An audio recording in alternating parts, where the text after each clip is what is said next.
Hello everyone, and welcome back. Today I have with me the new Sennheiser MOMENTUM 5 wireless headphone.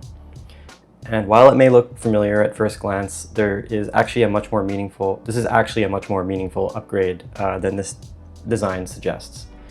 The MOMENTUM 4 wireless was already a pretty good, sound first ANC headphone, but the MOMENTUM 5 wireless, it's improved on it in a few areas. So with the MOMENTUM 5 wireless, we get better active noise cancellation, improved transparency performance, aptX lossless support, the possibility of Bluetooth 6, Dolby Atmos spatial audio, a much smaller case, and most importantly, I think, is a user-replaceable battery. So in this review, I'm going to go over what's new, how it compares to the MOMENTUM 4 and the HDB 630, and who this headphone might be for and who it might not be for. Before going further, I want to disclose that Sennheiser did provide me with the MOMENTUM 5 wireless for this review. Thank you, Sennheiser. But they had no say or input onto the contents of my review. I have not been paid to do this. They don't even know I'm making this video. I already did a written review, which will be a link in the description below. But this is not sponsored by them in any way. All right, let's take a look at the specifications first. So for the MOMENTUM 5 wireless, it is at $399 US or 569 Canadian dollars if you're in Canada like me. It will release on June 16th. You get up to 57 hours of battery life with active noise cancellation on. The user-replaceable battery, as I mentioned before, it's a 700 milliamp battery. This uses the same 42 millimeter dynamic driver that's in the MOMENTUM 4 wireless and the HDB 630. It is 290 grams, which is, I think this is the lightest MOMENTUM headphone. It has Bluetooth 5.4 with the possibility of being upgraded to Bluetooth 6. More on that later. And we get the full aptX suite for codec support. So that means the aptX lossless, aptX adaptive, aptX HD, classic aptX, and AAC and SBC support. It does have a microphone, and it utilizes the upgraded microphone array that the active noise cancellation is using. So we get 4 microphones per ear cup now instead of 2. And we get USB-C charging, of course, and there is no water or dust resistance for this headphone. All right, so what is in the box? Nothing is in the box. I really like what they actually did here, because basically, when it comes to you, it's like this. Well, like this. And there's no extra packaging or stuff you have to get through. It's literally just you take the case out of the box and headphones are in the case and you're good to go. You get this kind of packet of, it's the, not even documentation, it's the safety FCC stuff, you know, all those kind of things. And you know, I really like this direction of minimalism packaging. I guess not only just for an environmental standpoint, but even just for a practicality standpoint, you don't have to throw out a bunch of stuff or rip a bunch of stuff away. So I really like that. And it also means that Sennheiser has put everything in the case.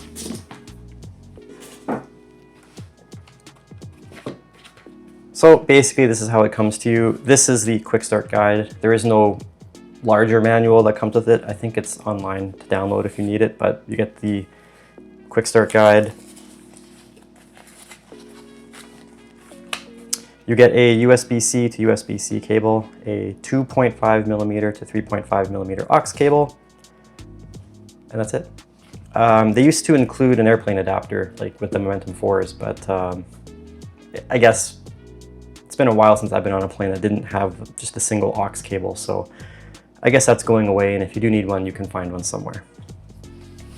And then of course you get the case, and well, I really like this case. This might be actually one of my most favorite cases of any ANC headphone. It is very hard, but also very small. So it's thin. You got a nice kind of like indent here, which is like a handle or just like a nice little edge you can grab onto just to take it with you or put it in and out of the bag. So it's kind of a nice, nice little touch to it. It's sort of like this Kevlar-y fabric going on here. And if we actually compare it to the Momentum 4 case here, you can see that they look same shape and everything. You can tell different logos. If you do it this way, there's not much of a difference, but if we turn it to the side here, you can see much thinner here. Really good job with that. And then same with the HDB 630, which is an even thicker case. This is a chunky case. I think I had to stop actually taking it with me on some flights just because I had other stuff in my bag and this was taking up too much room, which is a shame because that's not what you want in an ANC headphone that you would take for traveling somewhere.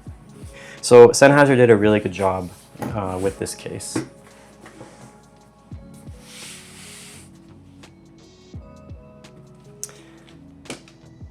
It's in here. So let's take this out and let's take a look at this further. So the overall design is essentially the same as the Momentum 4 wireless and the HDB 630. One would assume that Sennheiser is using the same tooling kits in their factories to manufacture this, which is fine. I don't have a problem with that because I actually like this design. It really works well for me, and I like that there is something that is a little bit different than the typical ANC headphone designs that are out there. For example, Sony's XM series, the XM5 and XM6, they just do not work for me. I almost never use my XM5 anymore because it just creates a hot spot on my head and it's painful to wear. This does not have that problem. This is a very practical design, I think, for most people. So of course you should try it first if you can, so that you know it works for you, because it will not work for everyone, but I think for most it will. So this isn't even a redesign, this is the same design essentially, just some slight cosmetic differences. As you can see, with the Momentum 4 wireless, it has an indent engraving here on the faceplate, whereas on the 5 it's smooth. Even the HDB 630 has this sort of like indent going on here. But with the HDB 630 you also have the gray yolks, whereas this is one solid color. And then of course you'll have different logos for them. So on the HDB 630 it has, like, I guess the older logo without this new circular design. So this is another way you can tell that it's the Momentum 5.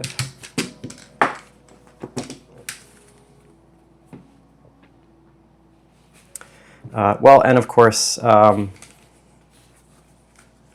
how you can tell too. But I mean, it's a good practical design. It works really well. I always like that the ear cups can swing both ways. It has a lot of good range here. It's not too clampy, right? So this has a good width to it. The headband is the same here. It has a plushy material with a small little indent here, which helps with the weight distribution and not creating a hot spot on the top of your head. Very important. The top here is a sort of clothy textured material. Pretty much the same as the Momentum 4, but not the same as the HDB 630, which is more of a leather material. So here's the Momentum 4. Pretty close, pretty much the same. It's sort of like this Kevlar-y fabric. All the controls are on the right ear cup, same as the other headphones. So you have power, you have your LED lights to indicate the charging or Bluetooth pairing, USB-C, the 2.5mm aux, and then of course the right faceplate is a capacitive touch panel. Now I do not like capacitive controls. I think they're too finicky and too easy to accidentally activate. That said, once we just get past that point, it's a good implementation here. It's very responsive. I have no problem using them. I just don't like that there's a possibility that anything can just swipe and activate it. But again, as far as capacitive touch controls go, these are really well implemented. And if you had like on the Momentum 4 wireless, there was always this issue of like delayed action. So you would go and you'd press it, tap it or whatever, and you'd wait for like half a second, and then the action would be done. So you would pause it, and then like half a second later it would pause. It got better with firmware updates, but obviously there was a physical component there. So that was upgraded on the HDB 630. It was much better, and it is definitely much better on here. I had no latency issues at all. It worked perfectly every time. So in this case, they did a really good job with the touch controls. The ear pads themselves, yeah, let's talk more about comfort actually, because I think the comfort is important, because I think there are some meaningful differences here. The ear pads themselves are a little bit plushier, and what I like is because I wear glasses, it forms better around the arms of my glasses. So I get a better seal, and it's just in general more comfortable. They also do a good job with not creating too much heat buildup in these headphones. Maybe they have some sort of venting system going on. I'm not sure, but that was one thing I've never had an issue with Sennheiser's ANC headphones is heat buildup and sweatiness. But you know, otherwise the headband's the same as the other ones, which is to say it's very comfortable and it distributes the weight evenly. It does not put any it doesn't create any pressure points basically, which is I think going to be one of the major comfort complaints when it comes to most ANC headphones. Design-wise, if we look, we can see the microphones are now more prominent. But otherwise, this is a Sennheiser ANC headphone through and through, which is not a bad thing. I think it's a pretty timeless looking design, and it's very comfortable as well. At least it's comfortable for me.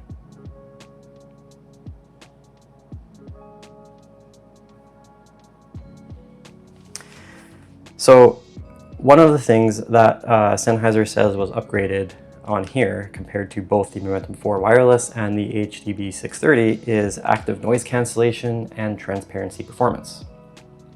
And that has to do with the addition of 2 microphones per ear cup, so 4 microphones total per ear cup instead of 2.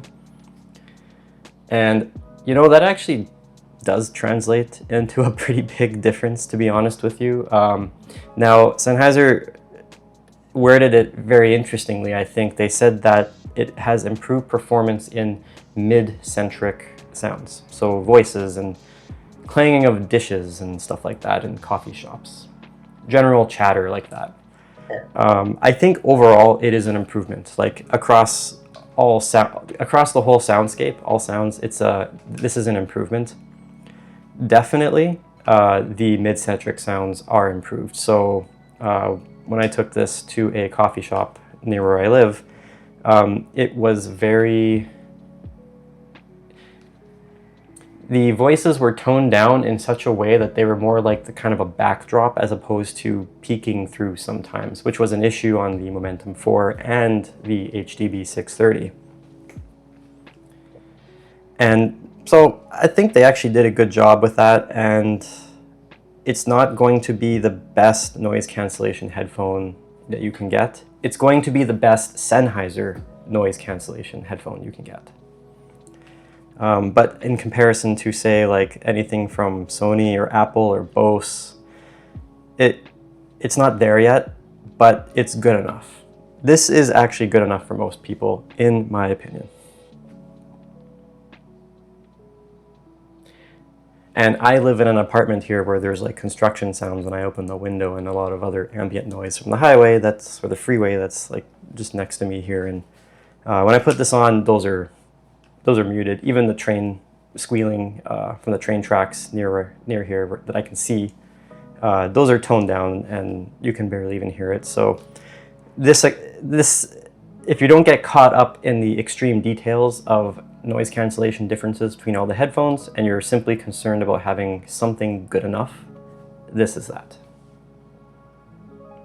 The transparency mode as well. I think that is a huge improvement on this, to be honest. And I'm a person who does use transparency mode quite a bit. I don't necessarily always like the boxed in sound of ANC where everything is the kind of quiet bubble. I need to feel my ears breathe. And simply if I'm just needing to talk in a call or talk to somebody for, a quick moment, I like to turn that on. And this sounds very natural, it is very good. It doesn't artificially inflate the sounds. You don't get any like weird peaking from people's voices, because it's trying to like accentuate it too much. It does a really good job, and you know what? Again, not on the, let's say, Apple level, but good enough. Let's talk about the companion app. So I'm just going to turn this on here. And we're just going to open up the Sennheiser Smart Control Plus app. And as you see, it paired pretty quickly. This does have Google Fast Pair support, which is kind of cool. And it pops up, on your phone if you haven't paired it yet, and on your Android phone. It's a pretty cool thing, and it's very similar to how Apple's, pops up on the screen. It does a good job. So the Smart Control Plus app, I really like this app. I hate the name, but I really like the app, and it does a really good job because it's so fast, it's fluid. Settings are more or less logically laid out, and it doesn't try to do more than it needs to do. So basically how this, if you've never seen this before, how this is laid out is you have your headphone, it shows you the battery percentage.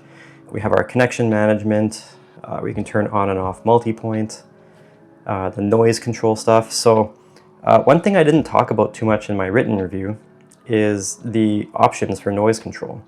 So the first option is adaptive, which is basically just like automatic. Just do what you think is best. Maybe let's just zoom in here. It's better.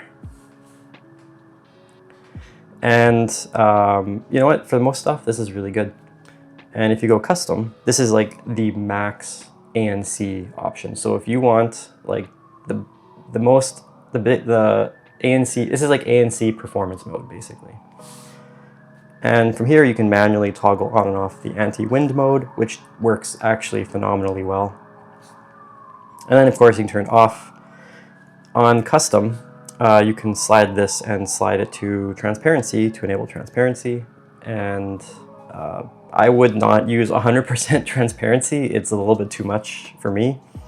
I like 55%. That's usually in that range I'm trying to get it. That's if I really want to clearly hear outside stuff. That's a good option for me. But otherwise, you can just do 100% there. Or you can just turn it off too, but I kind of don't recommend it off. I think it sounds better with either transparency or noise cancellation on. So if we tap in here, we can do auto and max for the wind settings. You can set phone call transparency mode, which I like to have it on just low, just so you can kind of hear yourself talk, because I don't like side tone.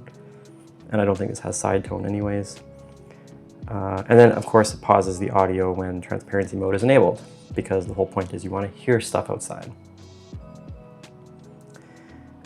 Here is where you also enable the immersive audio. So they call it immersive audio with the Dolby Atmos option because it says it can be done with stereo and Dolby Atmos content. And it is true. So you can just turn this on to enable Dolby Atmos mode. So if you have like say Apple Music or Tidal subscription and you listen to Dolby Atmos content, you will get the effect here, and it does work really well. But I'll go more into that in the sound quality section. Of course, the sound profiles and my sound. So you can do a personalization, which actually works really well. I didn't do it for this one. I didn't feel the need to, but I have used it before on previous Sennheiser headphones, and it does work well. And I like there's a podcast mode, and that actually really works nicely because it kind of just tones down any shrillness from people's voices, but it also accentuates the voice so that you can hear it more clearly. And then of course we have our EQ. So we have the regular built-in ones, And then we have a nice 8-band graphic equalizer. Now, I know a lot of people are going to be disappointed that there's no parametric EQ like we get with the HDB 630, which has a 3-band parametric EQ. And I do wish that they had brought the parametric EQ to this. But at least we are getting this 8-band EQ, whereas a lot of other companies do not offer this level of flexibility. For example, the Sonos Ace, which is my go-to ANC first headphone, only gives you bass and treble. And it does a lot of weird stuff too when you do those options. So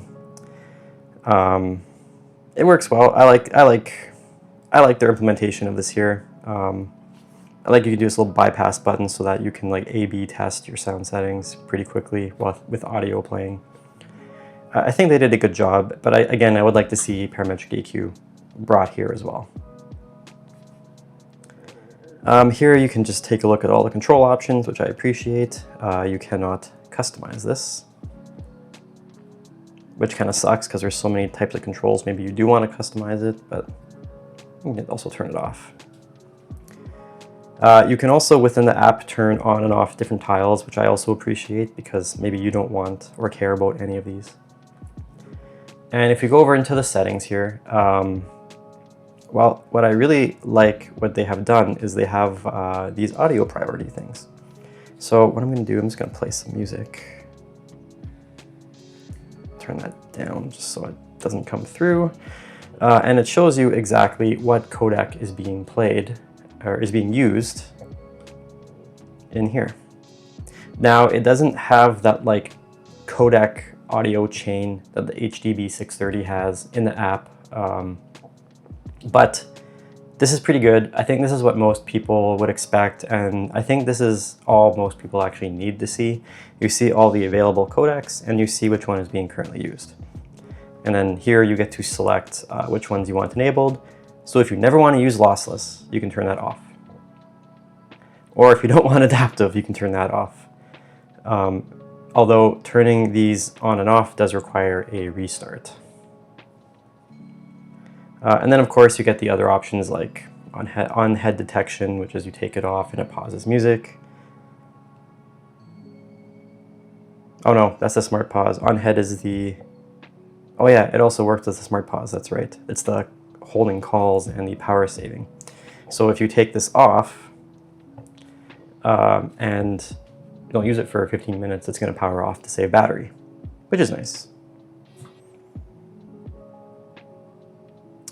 You know, a lot of good options. Battery protection mode, so it charges it slowly and doesn't charge it to 100%. Always nice to see on devices just to help give the battery some longevity.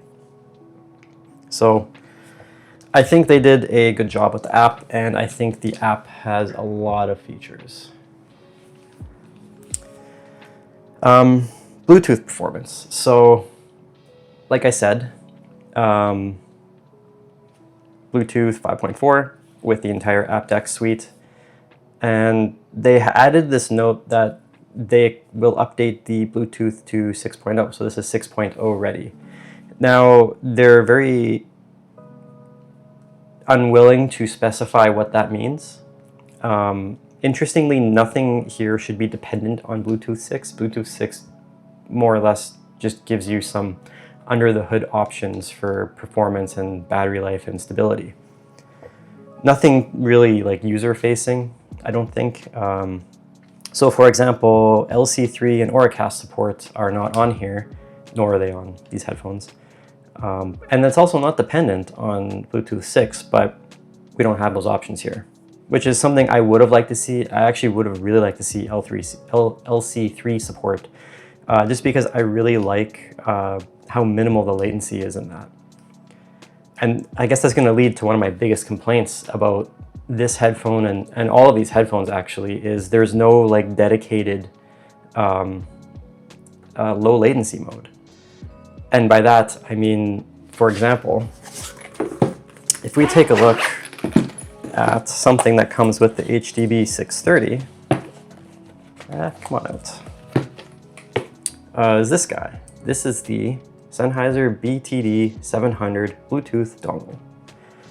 It is just a Bluetooth transmitter. You stick it into a device with USB-C, and you can pair your Bluetooth headphones to it. This has a dedicated custom gaming mode, which is simply a low latency mode on it. I say custom because it's not using anything specific to any codec. It's simply something designed to, I guess, buffer and compress the audio to give you the lowest amount of latency. There is nothing like that built into these headphones, so it's kind of a shame you have to use a third-party device or an external device to do this. It doesn't have to be the Sennheiser BTD700. It could be something like the FIO AirLink or the Questyle QCC Dongle Pro. Yeah, I always forget the exact name of that because it's a very long name. So you can use those types of devices too. For example, the FIO AirLink allows you to set the low latency option of aptX Adaptive, because aptX Adaptive does have a low latency part built into it, but you need a way to kind of enable it, which I don't think there seems to be a way to do that on these headphones. I couldn't get it to work. It's not that latency was that bad, but using these with my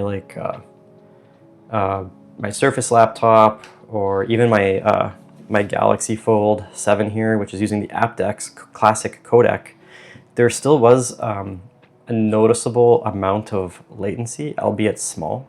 So if you're really easily annoyed like I am about that perceptible delay between the audio and the video, it's probably going to annoy you unless you use something like this. That said, because this has aptX Adaptive and aptX Lossless, and most devices don't have those built in, you would need a Bluetooth transmitter like this in order to take advantage of that. So in the end, it might actually be worth it to get one. I actually really like this dongle. I have two, one for the HDB 630 and then one that I got separately, just because this didn't come out, or this came out before the HDB 630. But yes, I would recommend, if you want to get like the full audio experience, to get something like that. It doesn't have to be the BTD 700. It can be I think there's even a Ugreen dongle that's cheaper, but I like the BTD 700 because for me it's been plug and play perfect. I know some people don't have the best experience with that, but there's the FIO AirLink again, which that has multi-point support, which is good. So there are options out there. I have reviews of both of those. Check my website. And so interestingly, just one last thing on latency. When using this Momentum 5 wireless with my iPhone 16, which I'm using to shoot this video right now, it uses the AAC codec. There's no latency. At least it's so minimal, you can't even perceive it. So there must be maybe something on the Apple side, on iOS, that's doing some additional low latency processing to get more out of this, but just interesting all around, I think. I'd be interested to know what other people's experiences are with actually both the HDB 630 and the Momentum 4 wireless when it comes to low latency support and content. Battery life and the replaceable battery. So battery life is 57 hours of playback with ANC on, and even using aptX Adaptive, I was getting almost 57 hours. So they did a good job. They're not lying about the battery life. It's not the 60 hours that you get with the Momentum 4 and the HDB 630, but it's still pretty good. It's a long time, 57 hours. For aptX Lossless, I was getting closer to like 54 or 55, so it doesn't take a huge hit, but it's noticeable enough. For the user-replaceable battery, it's on the left ear cup, and you have to take the ear pad out, and you have screws you have to undo. And I have pictures on my written review on my website of doing it. I took it off, took the 4 screws out, and you have to be careful because there's a ribbon cable inside that you don't want to just rip this out. but you can take the battery out and you can put a new one in. And I think that is pretty, pardon my French, but that is pretty fucking cool. Because no one else is doing this for these types of headphones that are this expensive. And I really would like to see more companies do that, not just for headphones, but for many other electronic devices, just because it gives you more control over your device, and it also allows you to keep it longer, which I think most of us want to do. I really like that direction, and it will come down to how available those batteries are, but I think this is a really good step in that direction. All right, let's talk about sound quality. And let's get all three of these up here.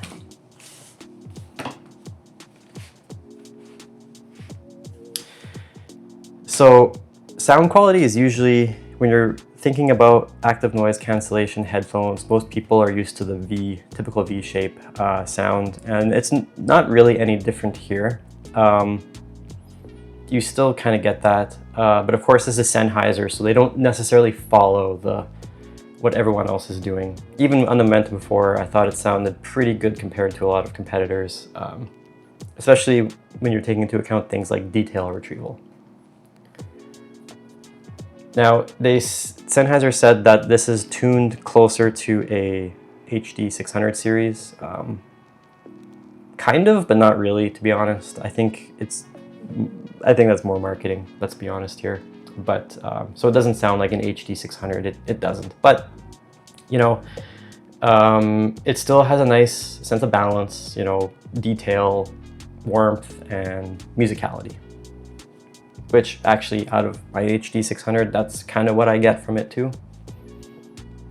I would say overall, this is, before getting into the actual details here, the Momentum 5 is like a more refined and kind of more spacious and maybe even more technically competent version of the Momentum 4.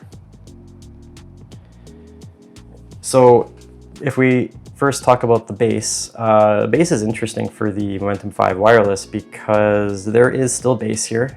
And by that I mean you still get that bass impact and quantity, but I feel it has a little bit more quality now because I guess they must have raised the sub bass a bit because you definitely get more of that rumble impact, but they must have also lowered a little bit the mid bass because you get a little bit more layering and detail that you don't get on the Momentum 4. And I really, really like this bass tuning. I know some people find even the bass on the HDB 630 to be too much. And if that's you, you're probably a very picky audiophile, and these are not going to be headphones for you. But if you're someone who's, say, a casual audiophile who wants good audio quality, but you still don't want to sacrifice you don't want it to be clinical and sterile, you're who I'm talking to. The bass on here is really nice. I actually really like to listen to it and pick apart, for example, listening to Dire Straits, especially their first album, which has this nice kind of plucking bass sound because he's just plucking the bass guitar, and the texture and the warmth from it, and you can you really get a sense of that. And those are things that because I know a lot of, it's one of my test tracks from that album, Six Blade Knife. And I know that song very intimately, so that's one of the things I look for when I'm listening to different headphones. And I can really hear that on here, and I can hear it on the HDB 630 too, although with a bit more clarity. But this retains that fun musicality sound to it. The actual bass extension for this, while it is better, does at times go a little bit into bloated territory maybe, but not as often as the Momentum 4. And definitely not as often as something like the Sony XM5 and XM6.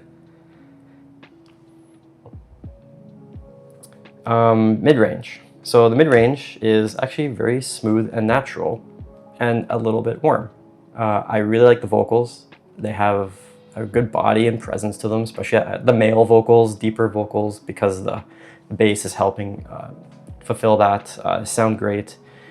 Instruments, you know, like guitars and strings, they sound very convincing. They have the right tonality to me. But if you're going to compare it to, like, let's say the HDB 630, this is a little bit more relaxed and, I guess, consumer friendly. And it's actually not all that different from the Momentum 4. Although, again, I kind of feel like maybe there's a bit better technicalities on the Momentum 5.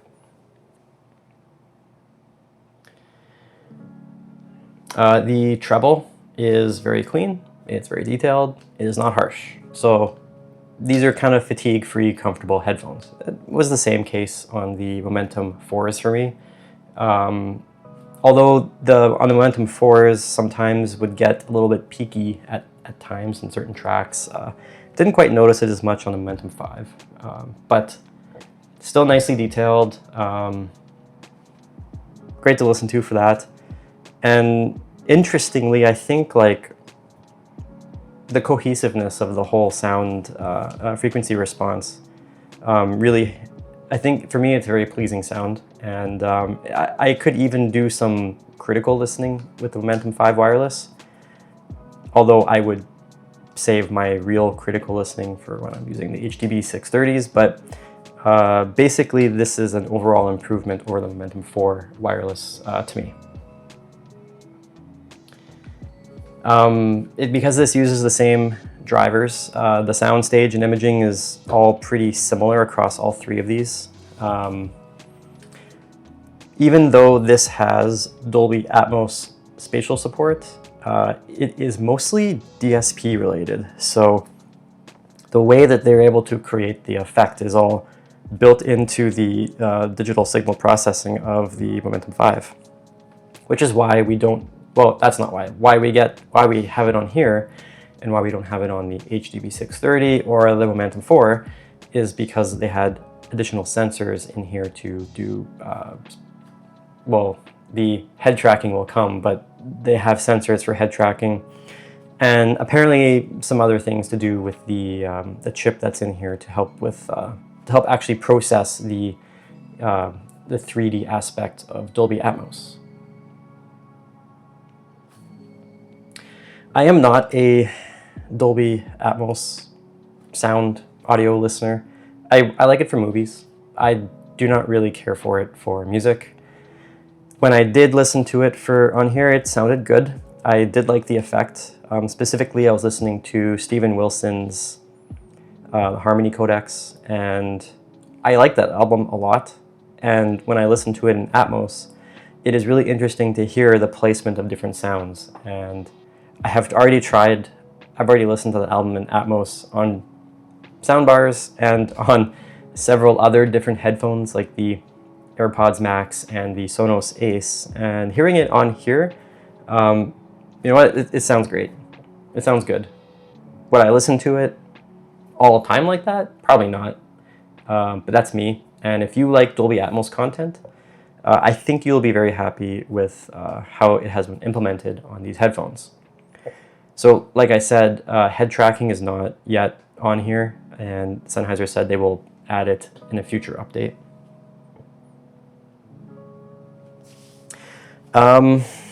If we look at all three of these headphones, where does the Momentum 5 here fit? So the HDB 630, this is the audiophile headphone. This is going to give you the most natural, the most accurate sound signature of all of these. It is not entirely neutral. Don't fall for this like it's more neutral stuff. It's not entirely neutral, but it sounds flat enough in the key areas to give you a very pleasant listening experience with a lot of detail and resolution. The Momentum 5 does not do that, but it has a more V-shaped sound similar to the Momentum 4, but it does carry some of that detail and resolution to here as well, and it improves on the bass performance over the Momentum 4. If the HDB 630 is too bassy for you, these will be way more bassy for you. If you absolutely hated the sound signature on the Momentum 4, the Momentum 5 will probably not change your mind because it is not totally different. It is more of a refinement.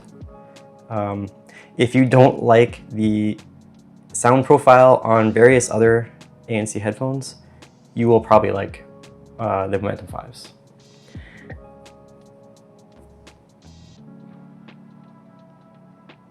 One last thing is microphone performance. So the microphone on here is actually pretty good, and in my written review, I have a couple examples of what the microphone performance sounds like, but I will insert them here between all three of these. Note that the HDB 630 and the Momentum 4 have the exact same microphone. Any difference between them would be purely on the software side, but I don't really hear much of a difference between them. But as you'll hear, the Momentum 5, I think, does a much better job. This is a microphone test of the Sennheiser Momentum 5 wireless ANC headphone.